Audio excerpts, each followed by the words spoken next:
Uma oração para aumentares a tua fé em Deus. Nesta oração nós vamos estar a fazer de um exemplo bíblico e mais precisamente do exemplo de Esther.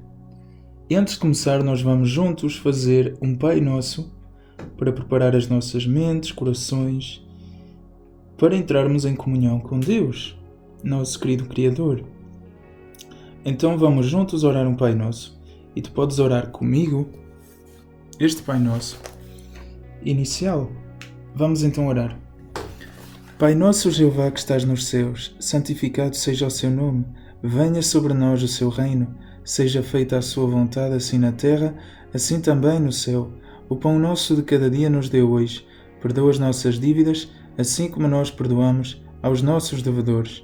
Não nos deixes cair em tentação, mas livra-nos do iníquo, pois seu é o reino, o poder, a honra e a glória, hoje, amanhã e para todo o sempre, em nome de Jesus Cristo. Amém.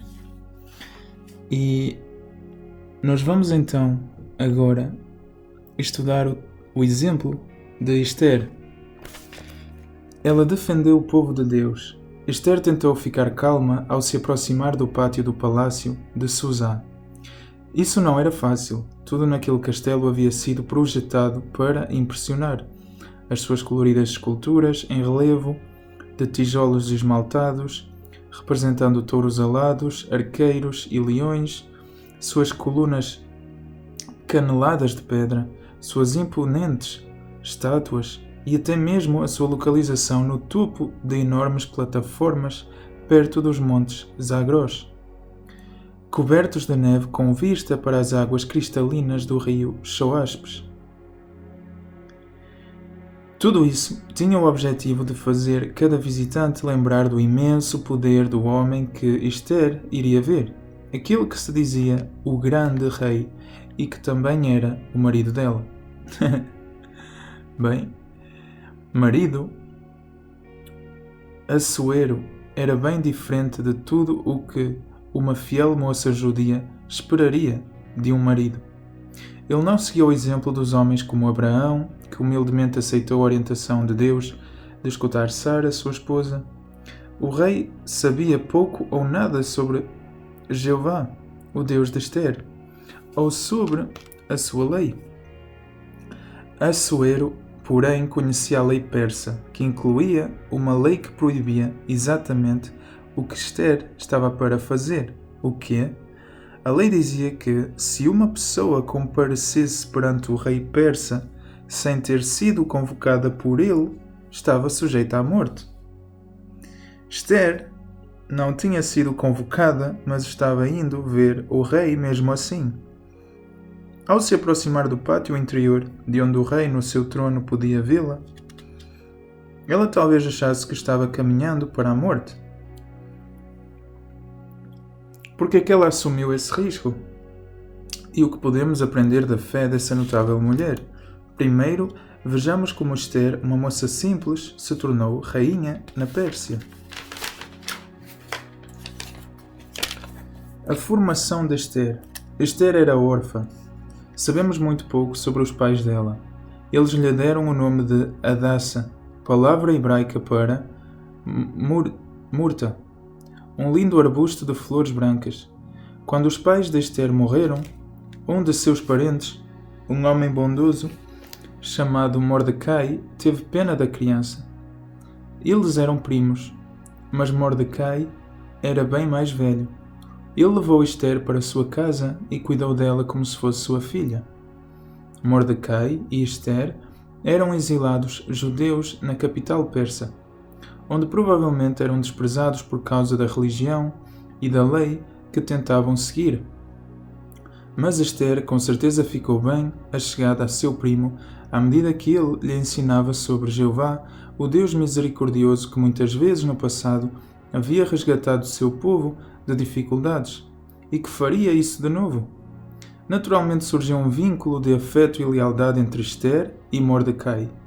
Parece que Mordecai tinha algum tipo de cargo no castelo em Susa, visto que se sentava regularmente no portão com outros servos do rei, e não sabemos como era o dia a dia de Esther à medida que crescia, Mas não é difícil imaginar que ela cuidava de seu primo mais velho e de sua casa, provavelmente num dos bairros mais pobres do outro lado do rio em relação ao castelo.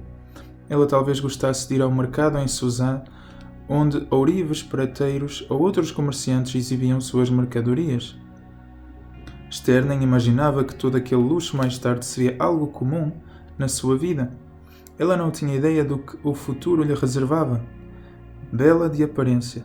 Certo dia em Suzã, todos estavam comentando o tumulto que havia surgido na corte durante uma grande festa em que Assuero estava recebendo a nobreza com um suntuoso banquete.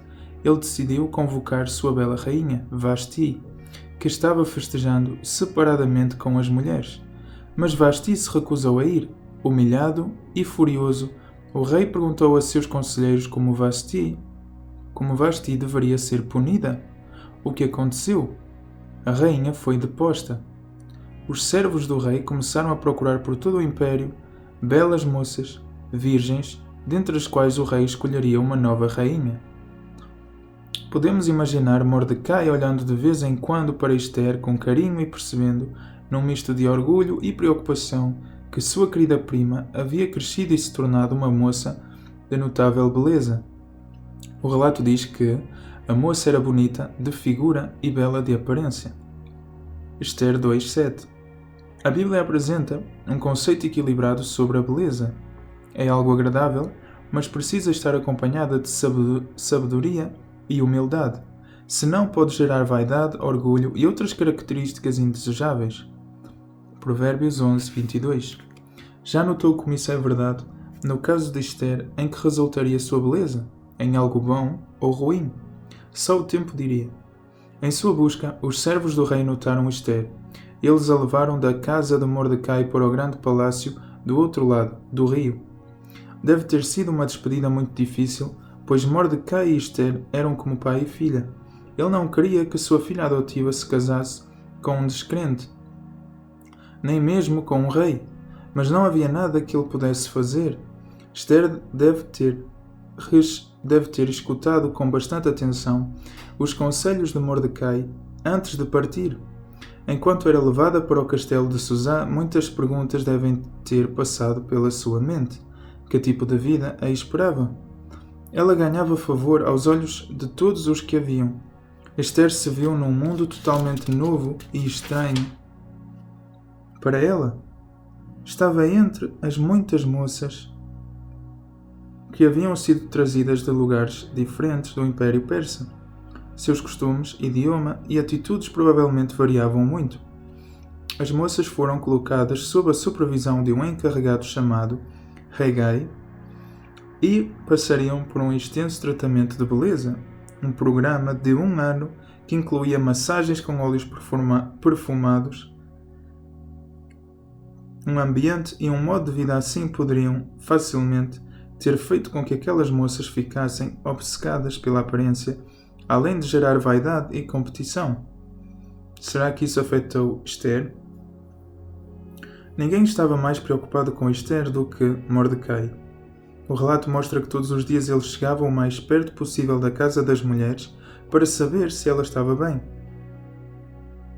À medida que conseguia algumas informações, talvez por meio de servos cooperadores que trabalhavam ali, é provável que seu coração se enchesse de orgulho paternal, porque Esther impressionou tanto Hegai que ele a tratou com muita bondade, dando-lhe 7 servas e o melhor lugar na casa das mulheres.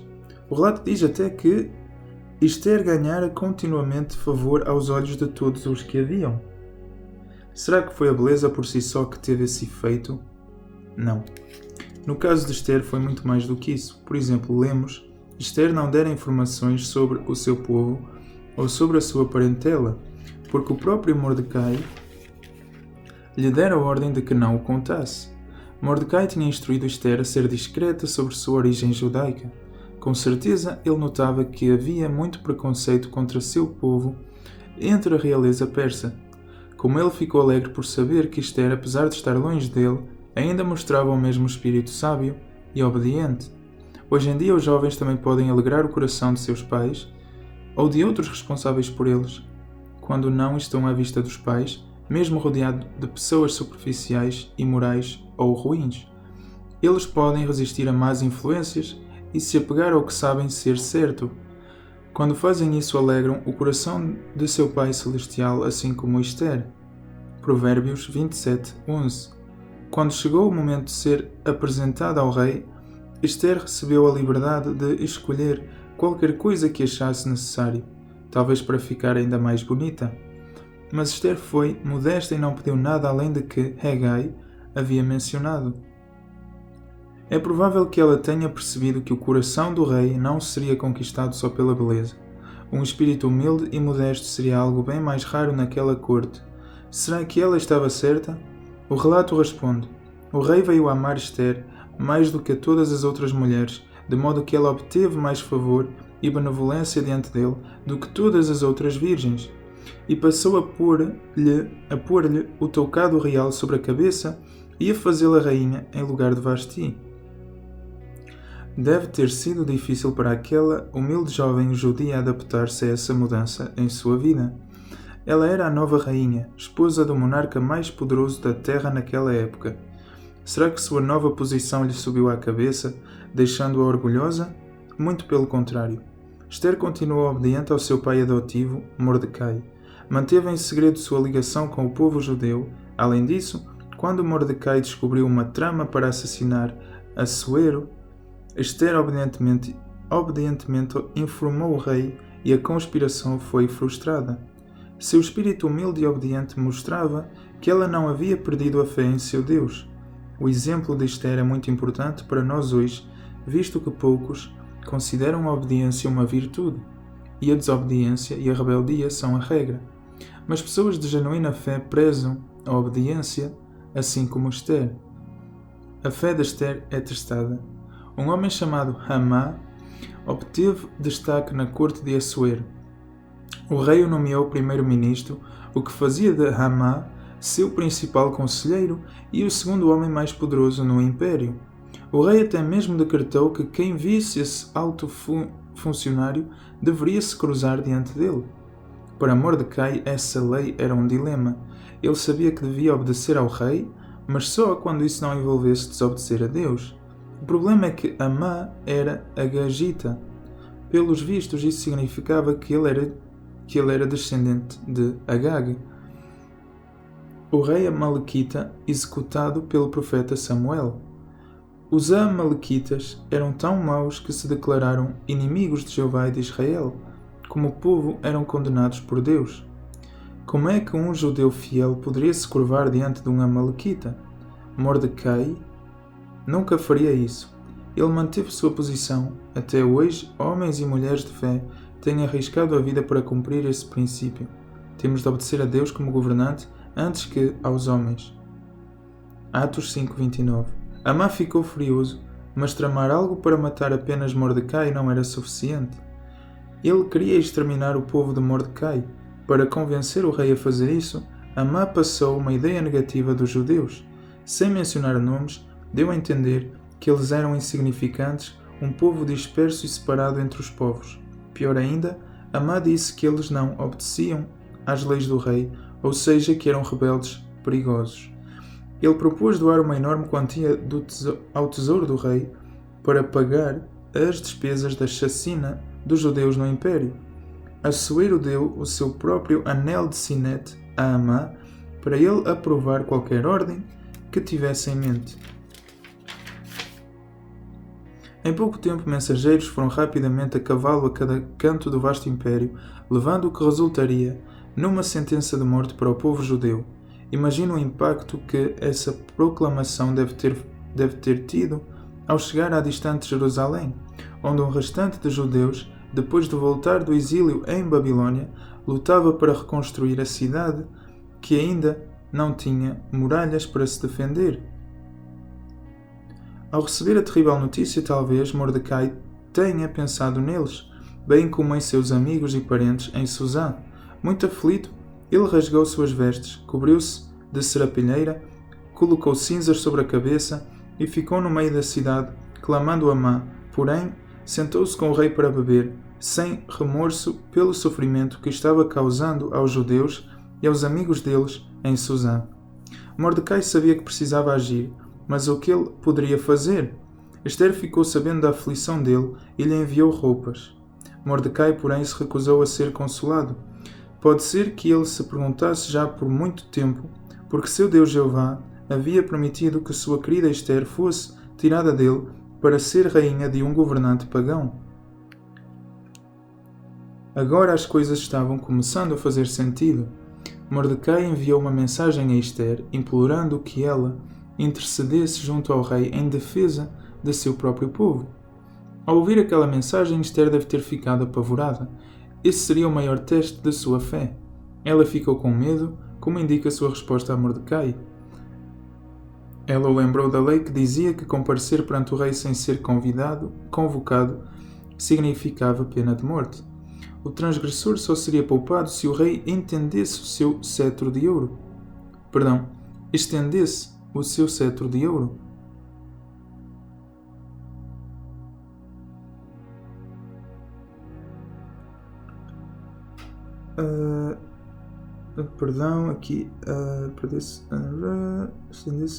Ok. E será que Esther podia esperar essa clemência ainda mais depois do que tinha acontecido com Vasti, quando se recusou a obedecer a uma ordem do rei? Esther disse a Mordecai que já fazia 30 dias que o rei não a chamava para comparecer perante ele. Esse desinteresse lhe dava bons motivos para se perguntar se havia perdido o favor daquele rei cheio de caprichos. Mordecai respondeu com firmeza para fortalecer a fé de Esther. Ele assegurou que, se ela não agisse, a salvação dos judeus viria de outra fonte. Mas como ela poderia esperar ser poupada quando a perseguição ganhasse força? Assim Mordecai mostrou sua profunda fé em Jeová, que nunca deixaria seu povo ser exterminado, nem suas promessas sem se cumprir. Depois Mordecai perguntou a Esther: quem sabe se não foi para um tempo como este que atingiste a realeza? Não acha que vale a pena imitar o exemplo de Mordecai? Ele tinha plena confiança em Deus, Jeová, e nós temos uma fé mais forte do que o medo da morte. Havia chegado a hora de Esther tomar uma decisão. Ela disse a Mordecai para pedir que seus compatriotas se juntassem a ela num jejum de 3 dias. Sua mensagem termina com uma declaração de fé e coragem que ficou registada até hoje. Se eu tiver de perecer, terei de perecer. Naqueles 3 dias, ela deve ter orado mais fervorosamente do que nunca. Finalmente chegou o momento. Ela colocou sua melhor vestimenta real, fazendo tudo o que podia para agradar o rei, e então saiu ao seu encontro. Como descrito no começo deste capítulo, Esther dirigiu-se à corte do rei e podemos imaginar as suas preocupações e suas orações fervorosas enchendo-lhe a mente e o coração. Ela entrou no pátio de onde podia ver Assuero. Talvez tenha tentado ler a expressão no rosto do rei. Se ela teve de esperar, isso deve ter parecido uma eternidade. Mas a espera acabou quando o rei a viu. Com certeza, ele ficou surpreso, mas sua expressão facial se abrandou, e ele estendeu seu cetro de ouro. Esther tinha conseguido uma audiência, um ouvido atento, e ela havia tomado posição a favor de seu Deus e de seu povo, estabelecendo um belo exemplo de fé para todos os servos de Deus ao longo dos tempos. Os cristãos verdadeiros hoje dão valor a exemplos assim. Jesus disse que seus verdadeiros seguidores seriam identificados pelo amor abnegado. Geralmente é preciso coragem como a de Esther para mostrar esse tipo de amor, mas mesmo depois de Esther agir a favor do povo de Deus, naquele dia, a sua missão estava apenas começando. Como ela convenceria o rei de que o conselheiro predileto dele, Amã, era um terrível conspirador? Como poderia ajudar a salvar seu povo? Essas perguntas serão respondidas no próximo capítulo. E já podemos pensar nas seguintes perguntas. Como Esther mostrou que era humilde e obediente? Como Mordecai ajudou Esther a agir com fé? Que ações revelam a coragem de Esther? De que maneiras você gostaria de imitar a fé de Esther? E nós vamos então ler o que vem a seguir na história de Esther.